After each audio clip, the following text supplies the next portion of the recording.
Hello everyone, स्वागत है आपका आपके अपने चैनल ज्ञान गुरु एकेडमी में। प्यारे बच्चों, जैसा कि आपको पता है, पिछले क्लास में हम कक्षा 10 के विज्ञान का पहला अध्याय जो कि आपका है रासायनिक अभिक्रियाएं एवं समीकरण, उसको पढ़ रहे हैं। अभी तक हमने उसके 6-7 क्लास कर लिए हैं, उसके 6-7 पार्ट पढ़ लिए हैं। हम उसमें रासायनिक अभिक्रियाएं, रासायनिक समीकरण, ऊष्माक्षेपी अभिक्रिया, ऊष्माशोषी अभिक्रिया, रासायनिक अभिक्रियाओं के प्रकार, रासायनिक अभिक्रियाओं के प्रकार में संयोजन अभिक्रिया, वियोजन अभिक्रिया, द्विविस्थापन अभिक्रिया, और आज हम पढ़ने वाले हैं उसी का चौथा पार्ट, चौथी अभिक्रिया क्या है बेटा? द्विविस्थापन अभिक्रिया, जिन्हें आप लोग कहते हो डबल डिस्प्लेसमेंट रिएक्शन। प्यारे बच्चों, जो ये डबल डिस्प्लेसमेंट रिएक्शन है क्या होता है, आइए इनको हम पहले समझ लेते हैं। यहाँ पे आप लोग देख पा रहे हो द्विविस्थापन अभिक्रिया, डबल डिस्प्लेसमेंट रिएक्शन। ये वे अभिक्रियाएं जिनमें अभिकारकों के बीच आयनों का आदान प्रदान होता है। जो अभिकारक होते हैं, अभिकारक किन्हें कहते हैं बच्चों? जो अभिक्रिया में भाग लेते हैं। तो मान लीजिए कि अभिक्रिया में भाग लेने वाले दो आपके क्या है? अभिकारक हैं। तो कह रहा है अभिकारकों के बीच आयनों का आदान प्रदान होता है। जो अभिकारक हैं इन्हीं के बीच आयनों का क्या होगा? आदान प्रदान होगा। ऐसी अभिक्रियाएं या उन्हें द्विविस्थापन अभिक्रियाएं कहते हैं। एक बार फिर से समझ जाइए, ऐसी अभिक्रियाएं जिनमें अभिकारकों के बीच आयनों का एक्सचेंज हो, आदान प्रदान हो, इस प्रकार की अभिक्रिया को हम द्विविस्थापन अभिक्रिया कहते हैं। आई थिंक आप लोग समझ गए। जब समझ गए बेटा तो आइए एग्जांपल देख लेते हैं। एग्जांपल आपके सामने Na2HO4 sodium sulphate plus BaCl2 barium chloride. जब ये आपस में रिएक्शन करते हैं तो आप लोगों को मेरा पिछला क्लास याद होगा जो कि पार्ट 7 था। उसमें हमने आप लोगों को क्या बताया था बेटा?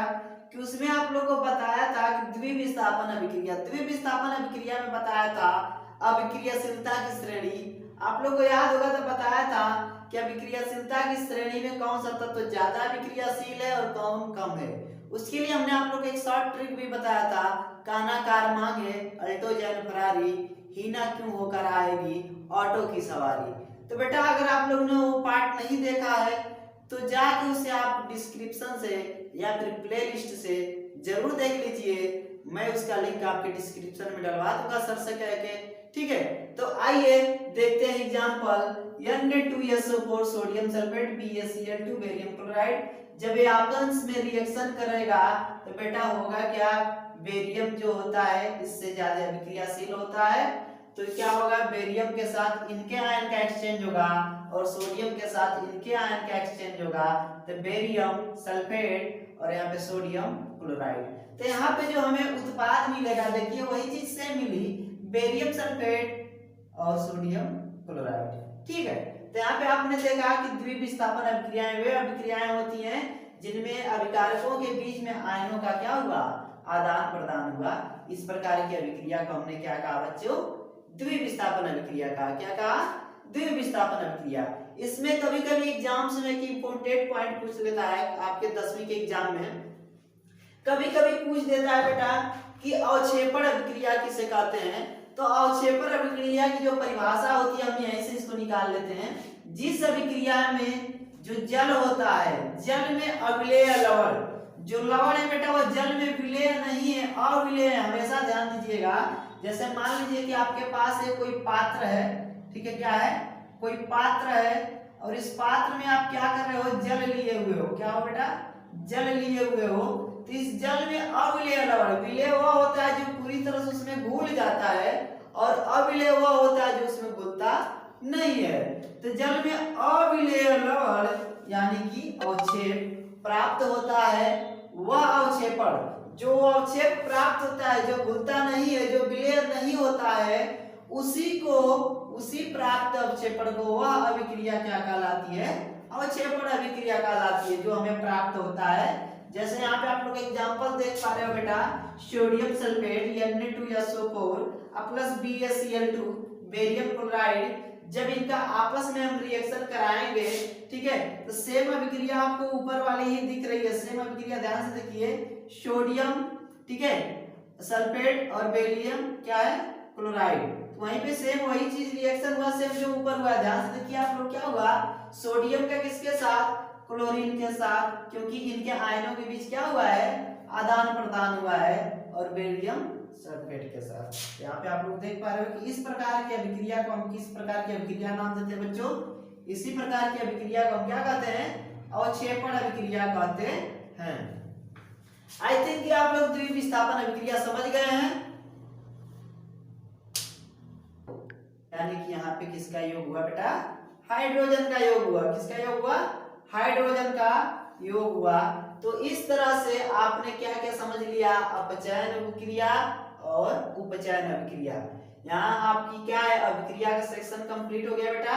अब आइए एक इसका एक और एग्जांपल आप लोगों को बता देता हूं, जैसे मान लीजिए S+O2, यहाँ पे अगर क्या करोगे, अब उपचयन अभिक्रिया में अभी तो पढ़े थे, क्या होगा बेटा, ऑक्सीजन का योग, तो ऑक्सीजन इसमें जुट जाएगा, तो क्या मिलेगा आपको, SO2। तो इस तरह से आपने क्या किया, उपचयन और अपचयन दोनों अभिक्रियाओं को पढ़ लिया। प्यारे बच्चों देखते हैं अपचयन, उपचयन और रेडॉक्स अभिक्रियाएं, ठीक है, इन्हें हम क्या कहते हैं बेटा, जिसमें अपचयन और उपचयन दोनों की एक साथ अभिक्रियाएं होती हैं, ऐसी अभिक्रिया को हम कहते हैं रेडॉक्स अभिक्रिया। इन्हें इंग्लिश में अगर आप लिखो तो होती है redox reaction, redox reaction. Redox reaction में होता क्या है बाबू, कि जिन रासायनिक अभिक्रियाओं में एक अभिकारक उपचयित तथा दूसरा अभिकारक अपचयित।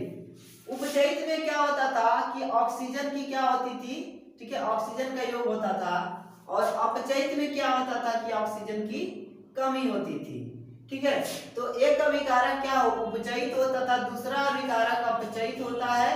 तो अपचयन, उपचयन या रेडॉक्स अभिक्रियाएं कहलाती हैं। वही क्या कहलाती हैं, अपचयन, उपचयन, या फिर उसी अभिक्रिया को हम क्या कह सकते हैं, रेडॉक्स अभिक्रिया कह सकते हैं। मेरे बच्चों एक बहुत ही अच्छा सा एग्जांपल है यहाँ पे, और ये आप लोग के परीक्षा की दृष्टि से बहुत ही इंपॉर्टेंट है, क्योंकि बार बार ऐसी जो होता है एग्जाम्पल दे के आप लोग से पूछ लिया जाता है कि यह किस प्रकार की अभिक्रिया है। तो आइए देखते हैं इसको। यहाँ पे आप लोग देख पा रहे हैं Cu copper oxide plus H2 hydrogen है। यहाँ पे क्या हुआ कि जब हमने इनको किसी टेम्परेचर पर क्या किया, किसी टेम्परेचर पे इनको गर्म किया, तापमान पे गर्म किया, तो हुआ क्या कि CuO जो आपका है, इसमें क्या हुआ, अपचयन हुआ। और अपचयन में होता क्या है, ऑक्सीजन की कमी। जब बेटा ऑक्सीजन की कमी होगी तो यहां से ऑक्सीजन तो हट जाएगा, यहाँ पे देखिए ऑक्सीजन की कमी हुई। और H2 यहाँ पे क्या हुआ, ध्यान से आप लोग देख पाइए, उपचयन, उपचयन में क्या, आपने अभी इसके पहले हम बताए हैं आप लोग को, उपचयन में क्या होता था, ऑक्सीजन का योग होता था।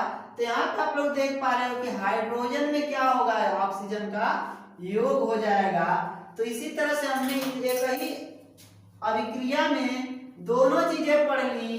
क्या क्या पढ़ ली बेटा, अपचयन, उपचयन। जब हमने अपचयन और उपचयन दोनों अभिक्रियाएं पढ़ ली, तो इस प्रकार की अभिक्रिया को हम क्या कहते हैं, जिसमें अपचयन भी हो, उपचयन भी हो, इस प्रकार की अभिक्रिया को हम कहते हैं रेडॉक्स अभिक्रिया। क्या कहते हैं बच्चों, रेडॉक्स अभिक्रिया। अंग्रेजी में हम इसी को कहते हैं रेडॉक्स रिएक्शन। इसे आप रेडॉक्स अभिक्रिया कहिए या फिर अपचयन, उपचयन अभिक्रिया कहिए, दोनों एक ही चीज है। तो प्यारे बच्चों, आज का क्लास में आपने सीखा कि द्विविस्थापन अभिक्रियाएं, उसके बाद आपने क्या सीखा कि अपचयन, उपचयन, उसके बाद आपने सीखा अपचयन, उपचयन एक ही में हो तो हम उसे रेडॉक्स रिएक्शन कहते हैं। तो इस तरह से आप लोग के जो अभिक्रियाएं 5 प्रकार की हमने इस कक्षा 10वीं के सिलेबस में पढ़ना था, 5 प्रकार की अभिक्रियाओं को पढ़ लिया है। अब हमारी 2 चीजें रह चुकी हैं, संचारण और विकृत गंधिता, जो कि हम पढ़ेंगे नेक्स्ट क्लास में, अगले पार्ट में। तो प्यारे बच्चों, अगर आपको मेरी ये वीडियो पसंद आए तो लाइक, शेयर और सब्सक्राइब करना ना भूलें। और आप हमारे चैनल पे अगर नए हैं, हमारी वीडियो को पहली बार देख रहे हैं, तो सब्सक्राइब करके बेल आइकन को भी दबाना ना भूलें। Thanks for watching. धन्यवाद।